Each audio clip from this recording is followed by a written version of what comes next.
青，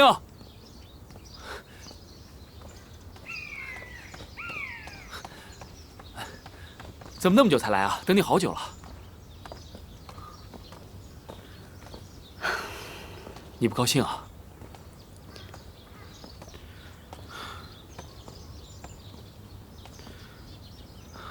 我知道，侧福晋是委屈你了。我不是在意这个，我现在在想，我是不是该嫁进王府？可是因为皇额娘的缘故啊。是啊，从前在这儿玩的时候都觉得好玩，可是如今在看宫里，我又觉得心慌。皇额娘的事情，我会再和你一起想办法的。我也明白你现在的感觉，可生在皇家，无一日不感受到这宫墙下的冰冷残酷。青，我会尽我所能的护着你，不再让你受任何的苦楚，哪怕以后再碰到任何的风浪，我们一起面对。熹贵妃也不会喜欢我吧？皇阿玛已经把你允给我了，相信额娘也不会再说什么了。而且我也跟额娘说过了，不要因为皇额娘的事情而牵连你的。我还向她表明了，我心中真正想要的只有你一人。弘历哥哥，你知道吗？那日在这里，我叫你来参加我的选秀，我的心里是多么紧张啊！在降雪轩的时候，你没来，我心里多忐忑。后来还好你来了，还接了我的如意，我心里总算踏实多了。我也明白你的性子，你不愿意的事情，没有任何人可以勉强你。所以，你心里有我的是吧？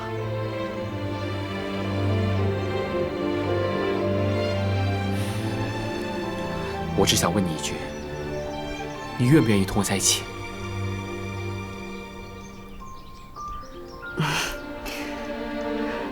嗯。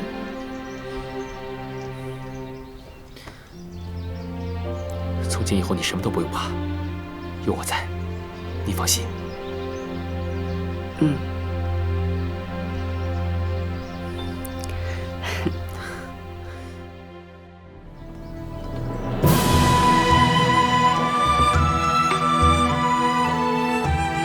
侧福晋到，月格格到，请侧福晋月格格入内行礼。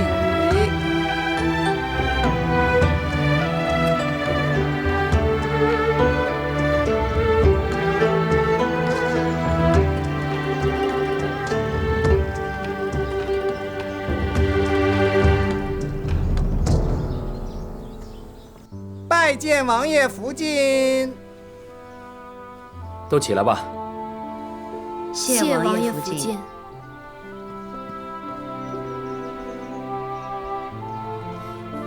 你们之前都与福晋见过的。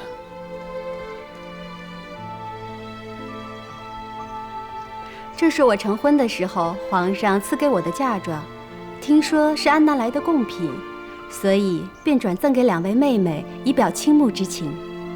多谢福晋恩赏。这往后啊，都是一起伺候王爷的姐妹，不必拘束。2位妹妹的住处都已经安排好了。今儿是你们进府的喜日子，都早些回去歇息吧。妾身告退。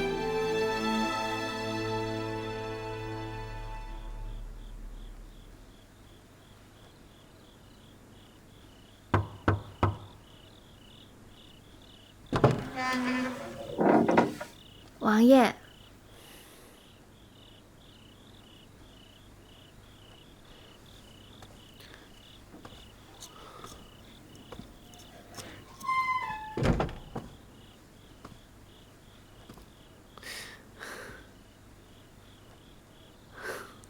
难得看你这么规矩的坐着，还真有些不习惯呢。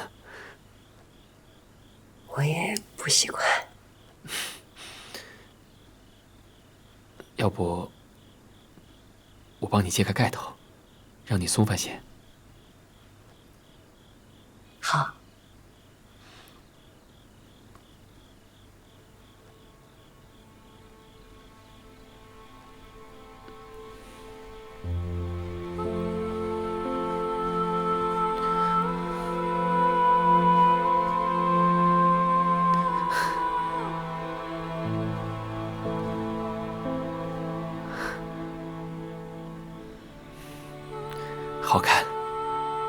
比我想的更好看。你穿红色也好看。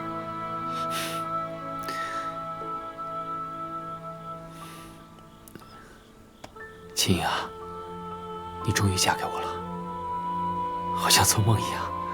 我也觉得在做梦一样。跟你说个悄悄话，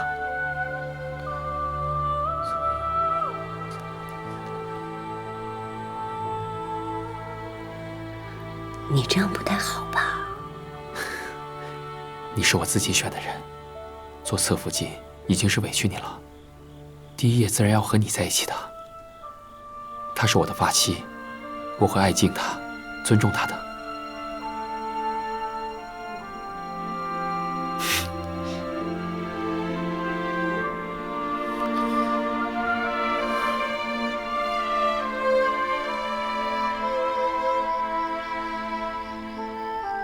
格格，王爷今夜去了侧福晋那里。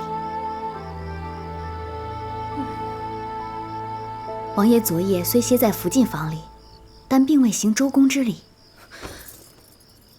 真的吗？千真万确。那如此说来，福晋心里也不舒服。格格，如果您能得到福晋的帮手，以后在府里也不怕没个照应了。去把我的琵琶拿来。是。我还不信了，我能一辈子就是格格。说不定明天晚上王爷就来我屋里了。格格多才多艺，王爷一定会喜欢您的。王爷去了侧福晋那儿，怎么会呢？你没看错吧？福晋，奴婢没有看错，王爷的确歇在侧福晋房中，烛火都熄了。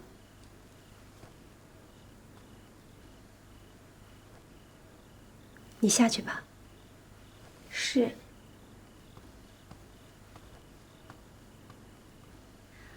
福晋，昨夜王爷虽然歇在您这儿，却推说身上太累，未行周公之礼。今夜又去了侧福晋那儿，今儿是侧福晋入府，王爷去那儿也是应当的。但无论如何，总归老夫人说的对，您呐得拿出手段来，对侧福晋他们得好生提防才是。王爷越是喜欢他，我就越得拿出嫡福晋的气度。我得做得更好，比任何人都像一个正妻。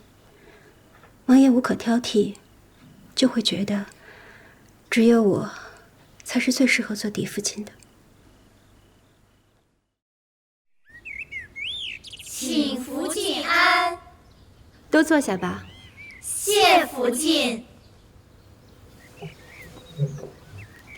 册封西月妹妹为侧福晋的旨意下来了，恭喜岳福晋。当初你跟青音一起进府的时候，我赐给你们每人一只赤金莲花翡翠珠镯，就是希望你们无论身份高低，也能亲如姐妹，不分彼此。如今你也成了侧福晋了，我看着真是高兴。多谢福晋，福晋赏的镯子，妾身和亲福晋每日都戴着。妾身能有今日，多亏福晋调教。你阿玛一直为皇上尽忠，如今皇上身子不好，王爷帮着理政，你阿玛出力不少，皇上要嘉奖你也是应当的。绿云，你刚生下永璋，还是要仔细着身子。谢福晋关心。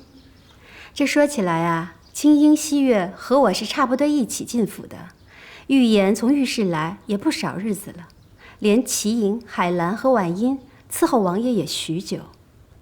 你们什么时候都能有子嗣，为王爷开枝散叶的才好。是，妾身们没有福晋那样儿女双全的好福气。别着急，慢慢来，都会有的。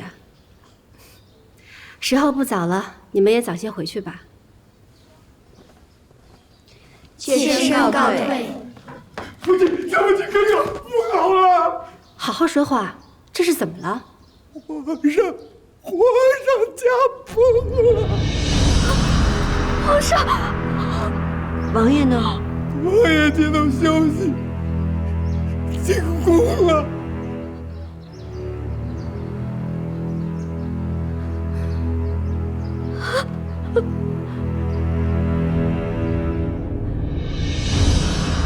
跪！一叩首。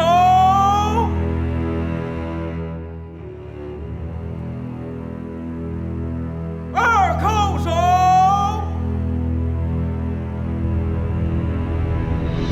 三叩首。起！跪！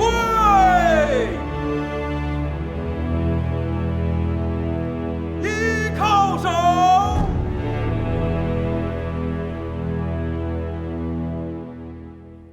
二叩首。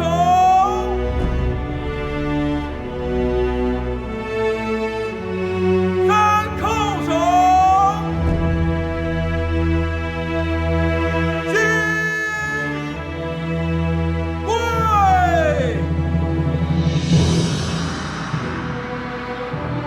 一叩首。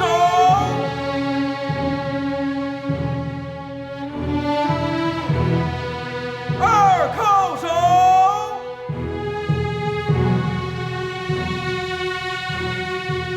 三叩首。举哀！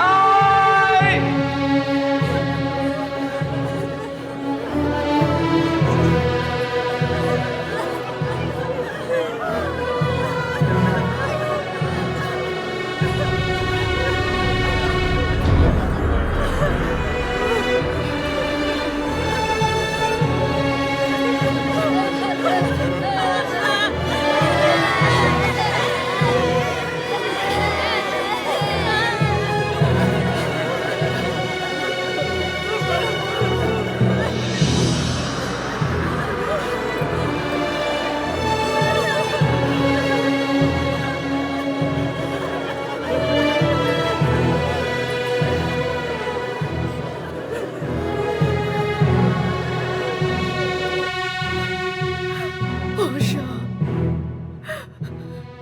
您怎么就走了呢？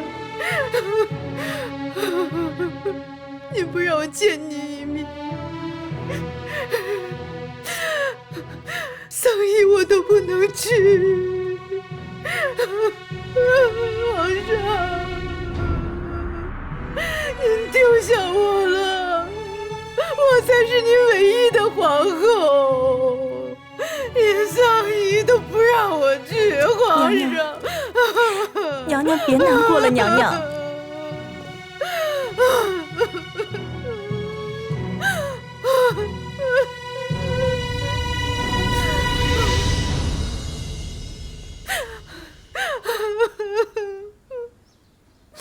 娘娘，先帝驾崩，奴婢倒认为您从这儿出去的唯一机会来了。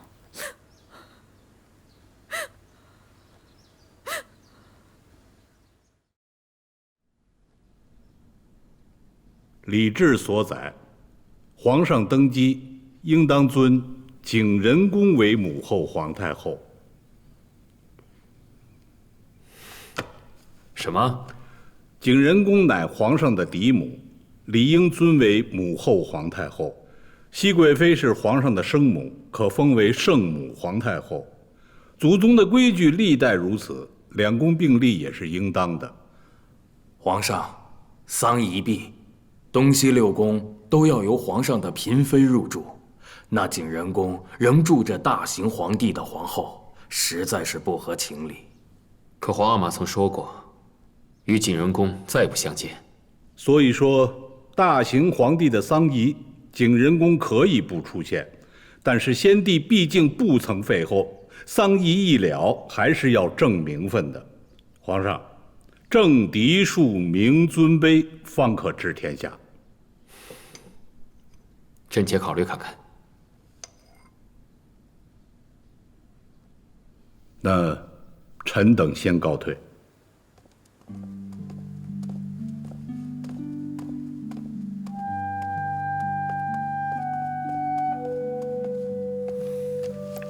臣妾给皇上请安。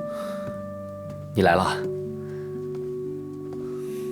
这2日在丧仪上，看皇上唇干气燥，眼睛里也是红红的，所以臣妾给皇上煮了1碗杏仁露，润润肺。过来吧。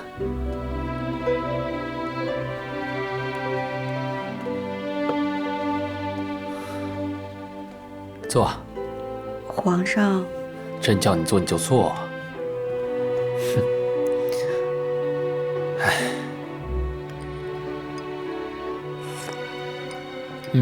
好喝。上次啊，咱们2个这么静静的说话，还是在府里呢。如今啊，却时过境迁了。是啊，那时候怎会知道大清皇帝骤然崩逝？皇上现在也是身负千斤重担。这皇阿玛的丧仪啊，还有朝政之事都还好，只是眼下有个难题，朕不知该如何。何事啊？朝臣中有人提议，将你姑母放出景仁宫，尊封母后皇太后。这么多年了，你也希望你姑母出来吧？臣妾自然是希望姑母可以解了禁足，安享晚年，臣妾也可以尽一份孝心。但是下令禁足姑母的是先帝，尊封母后皇太后又是国事，臣妾也不便说什么吧。朕也是想着，皇阿玛生前说过，与景仁宫死生不复相见，所以朕的心里啊，很是难为。可朕又想，要是放你姑母出来，恢复了尊荣，你的背后也可有个倚仗，也可过得畅一些。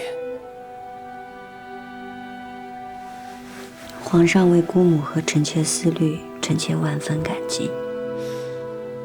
只是皇上也不必过分担心，事情总有解决的法子。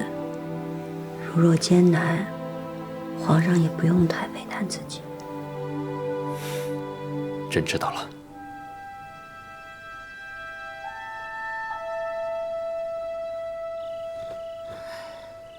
真有这样的消息传出来？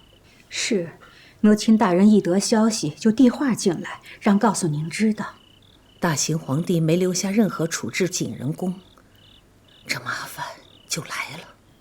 说是张廷玉大人先向皇上提议的，又有几位大臣陆续附议。张廷玉这老家伙，从来就把祖宗规矩、嫡庶尊卑看得比命还大。他要尊母后皇太后，那是防着哀家呢。张大人心里只有规矩，未必是存心跟您作对。哀家还能不知道那帮老家伙？后宫势弱，前朝那帮老臣在皇帝跟前就会更有分量。可朝廷里也不是只有张廷玉一个人会说话。傅家，你去回话给讷亲，他知道该怎么做。是。太后，这事儿不是皇上说了算吗？您直接跟皇上说，您不愿意不就成了？当年选福晋，皇帝就没跟哀家一条心。如今这件事，咱们先别说话。哀家看看皇帝的心意，也瞧瞧到底有多少人惦记着景仁宫那位。一叩首，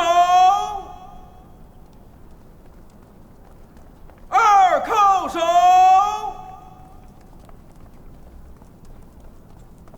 三叩首，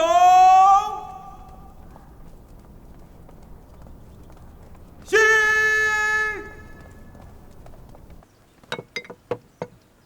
皇额娘，今日的膳食是儿臣等各自进献的，请皇额娘尝尝。太后，是否先饮汤？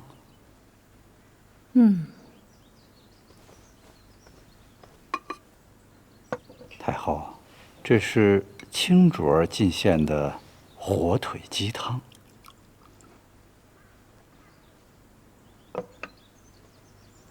好好的鸡汤，用味儿重的火腿相佐，喧宾夺主。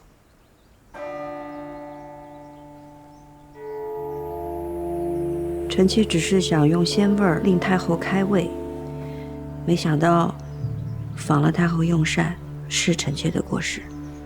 两样东西炖一块儿，分了高低主次才好。想要并重，反而坏了味道。臣妾知错。看来这两样东西不能并重。太后，臣妾下回给您炖清鸡汤喝。叫人把这些东西都撤了吧，哀家没有胃口。皇额娘，您近日为心底哀痛，身子本来就不适了，若饮食再清简，那就更撑不住了。您好歹还是进一些吧。太后好不容易进些晚膳，却被青音姐姐败了胃口。今日下午还有好几个时辰的哀仪，青音姐姐是想让太后饿着身子熬在那儿吗？臣妾有失，甘愿受罚，还愿太后顾及凤体，多进一些吧。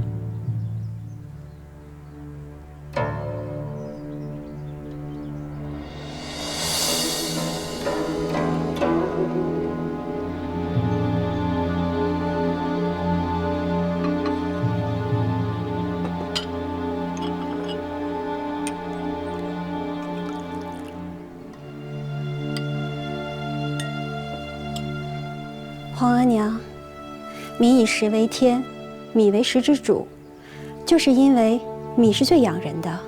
先帝在世时最爱喝米粥，你也尝一尝吧。罢了。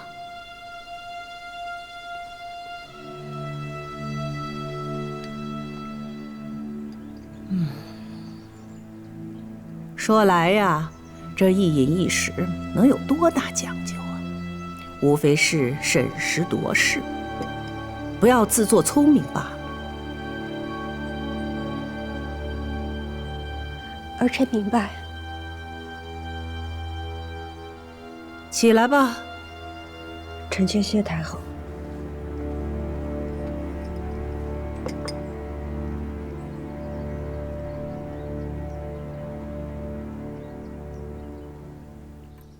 皇额娘。真的这般对青音？是。让她受苦了。你送些躺伤药到她阁中，叫她别难过了。这都烫红了，太后的心也太狠了，只是一碗汤而已。你今儿是怎么伺候煮的？是我伺候太后不小心弄伤了自己，不能怪索性。那也是索性没护好煮。你去外头思过去。是。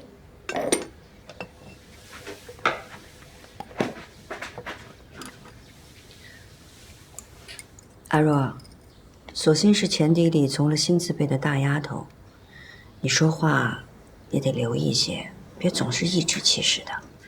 奴婢不过是觉着，索性不是咱们府里陪嫁来的，没有那么亲近。你和索性都是跟着我的，往后在宫里过日子，你们两个若不好好相处，日子怎么过？你这脾气是得改一改。可奴婢就是这么个心直口快的性子，太后今儿有点太欺负人了。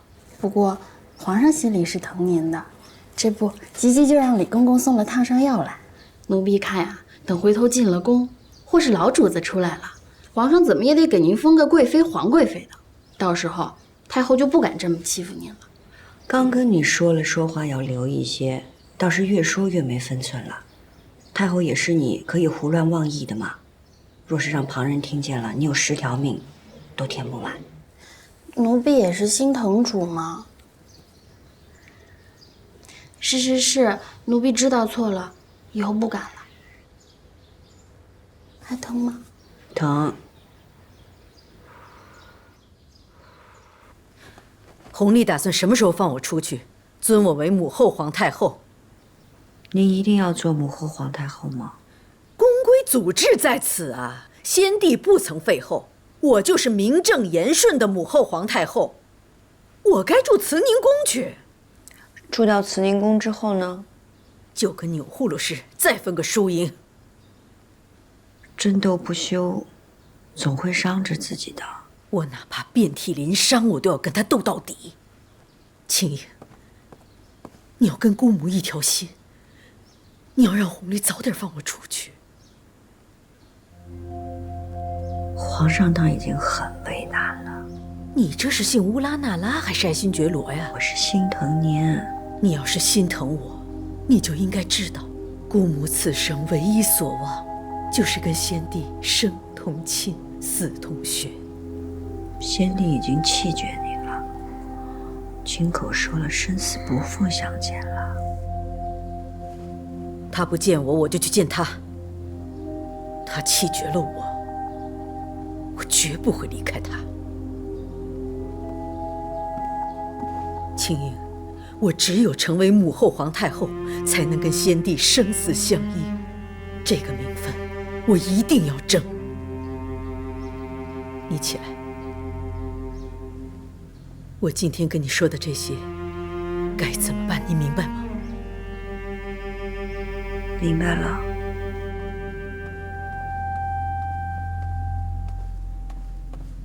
皇上，亲主儿来了。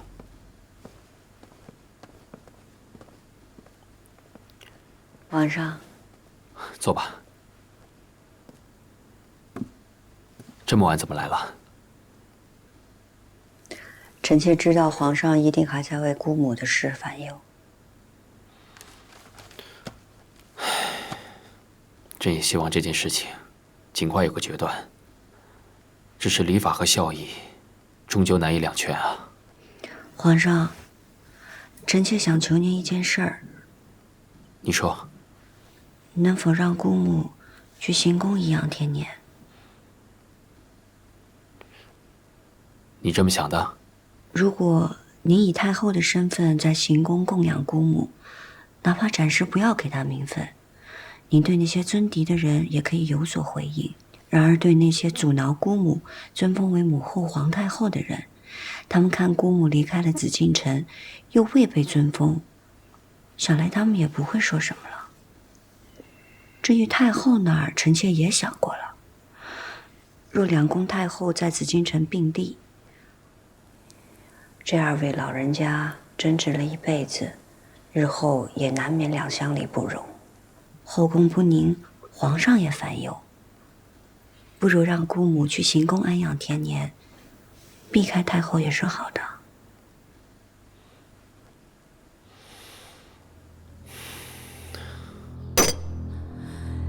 你说皇帝已经暗中安排人去行宫排布事宜了？是，清福晋才离开养心殿，皇上就派人去了行宫收拾殿阁，亦应按太后安养布置。荒谬！难道皇帝真要乌拉那拉氏为母后皇太后吗？就算换了地方，离开紫禁城不与您同尊，可母后皇太后就压了您一头啊！这种主意，定是青英那丫头弄滚出来的吧？景仁宫与清福晋这般里应外合，皇上还年轻，难免不被清福晋这个宠妃说动啊。早知道，当年就不该留着青英。明日丧仪之后，你让她来找哀家。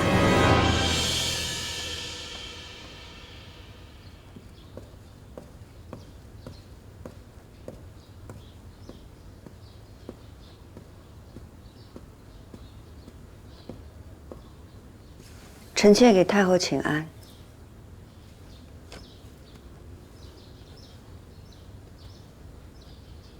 被福家换来了永寿宫，你怕不怕呀？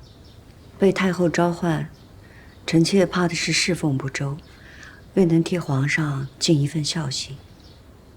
你的孝心都进去了景仁宫吧？太后，请恕臣妾冒昧。景仁宫是臣妾的至亲，臣妾不能不去看望他。就是去看看。臣妾也求了皇上，让姑母去行宫颐养天年。痴心妄想！你是觉得，你如今可以仗着皇帝对你的那点情分，来压哀家了吗？太后，臣妾没有这个意思，臣妾只希望姑母能安安生生地活下去。安安生生？没有名分，你姑母会安安生生地走出景仁宫，去到行宫？乌拉那拉氏有你这个希望在，你觉得你姑母会安安生生吗？你要你姑母活，可以。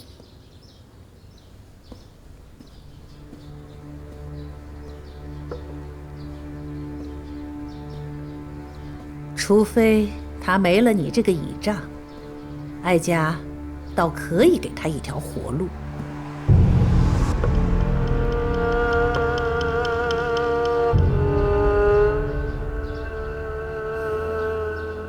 如今正是先帝丧仪，丧仪过后，你自寻了断。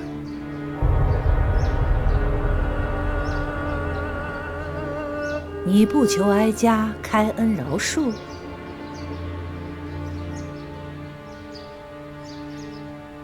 太后发落赐死，自然主意已定。臣妾知道求也无用。你要不死，也不是没有办法。哀家可以给你一条路选。乌拉那拉氏，有你姑母，便没有你；有你，便没有你姑母。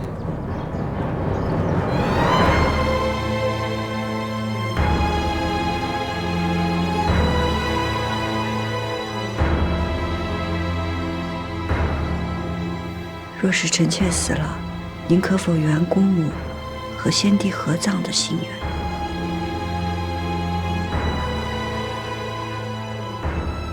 你倒真有孝心。只要他在行宫安分养老，哀家许他和先帝合葬，只是没有名分罢了。多谢太后。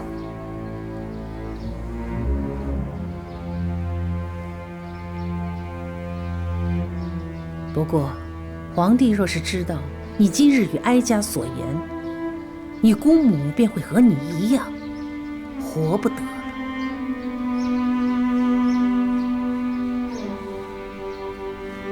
臣妾明白，多谢太后。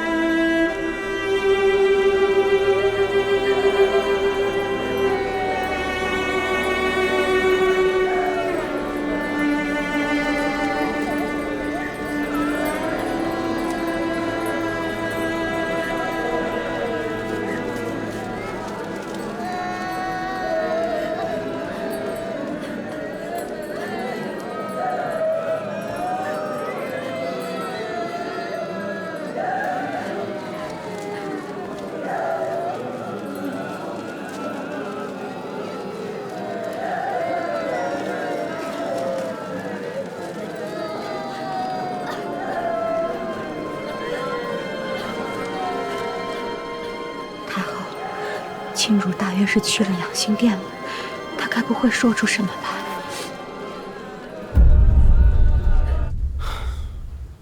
景仁宫的事情呢，朕已经安排的差不多了，只是没想到风声传了出去，朕呢还得要顾及皇娘的心意。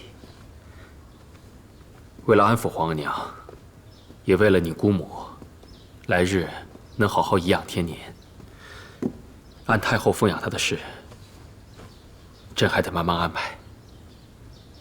皇上的难处，臣妾都明白。臣妾是替姑母难过。你放心，朕会将景仁宫移至圣经旧宫，好好安养。在这件事情上，他只是缺了一个名分罢了。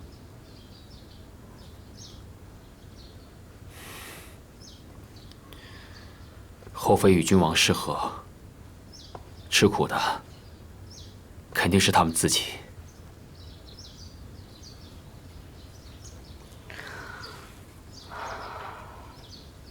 还请皇上顾怜姑母，不要让她在盛京旧宫吃苦。瞧你这话说的，你放心，朕呢，每一次去盛京，都会带你去探望她，平时也会派人多多伺候她。臣妾多谢皇上。你要谢啊，就别嘴上说说。朕惦着你的暗香汤呢，什么时候给朕再做一碗？梅花都没开呢，怎么做暗香汤？朕知道你喜欢梅花，秋天过了就是冬天，会开很多梅花，到时候多做几碗给朕喝。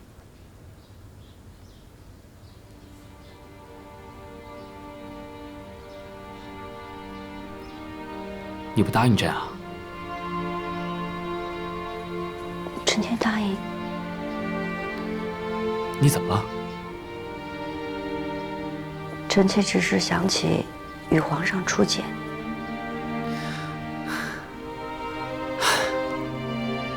当日咱们一起听了一出墙头马上。墙头马上遥相顾，一见知君即断肠。朕记得，景，你和朕是年少情谊，虽然没有成为嫡福晋，但你和朕的情谊是谁也比不了的，知道吗？臣妾明白。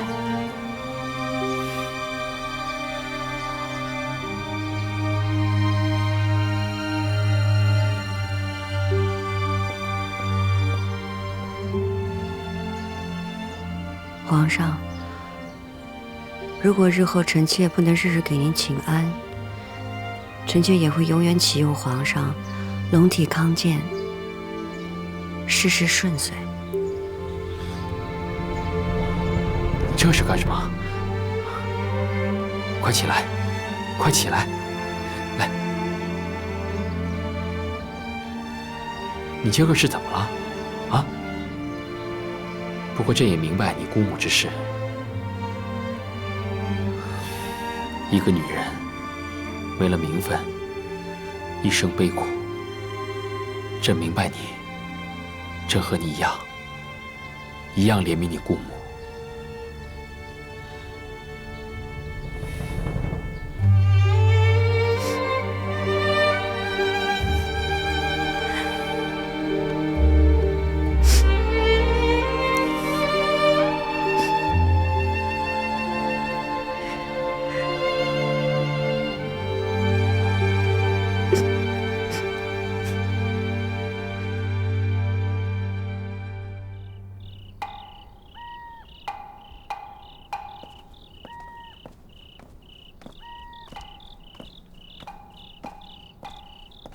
主，老主子真的没指望了吗？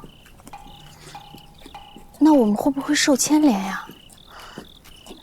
主不该去的，万一这要是被太后娘娘知道了，可就麻烦了。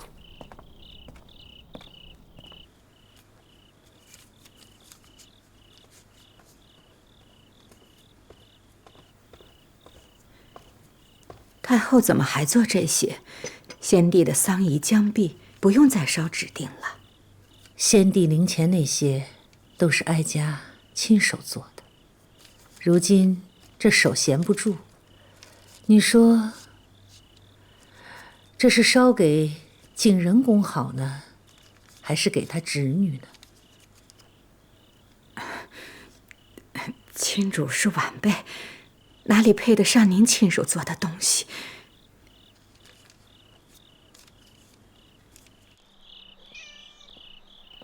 亲主来了。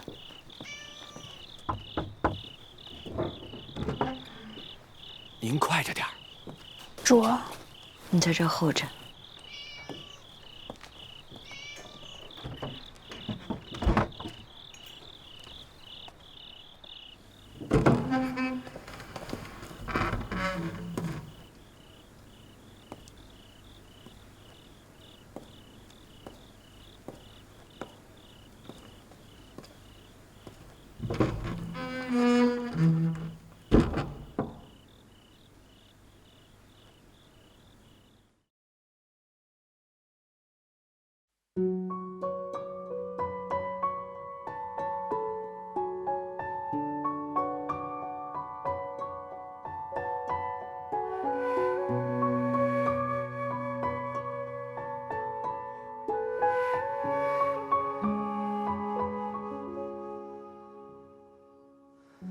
落花醉了梅园，恍若人生是初见。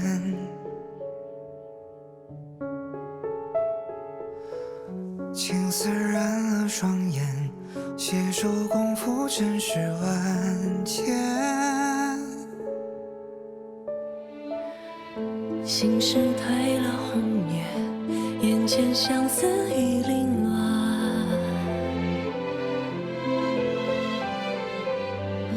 泪光藏了誓言，相约一生何曾改变？花开生烟花易残，谁在拨琴弦啊？寂寞深处人已散，独自唱离歌啊。暮色迟迟春已晚，人已入梦空嗟叹，任他似水流年。岁月分不清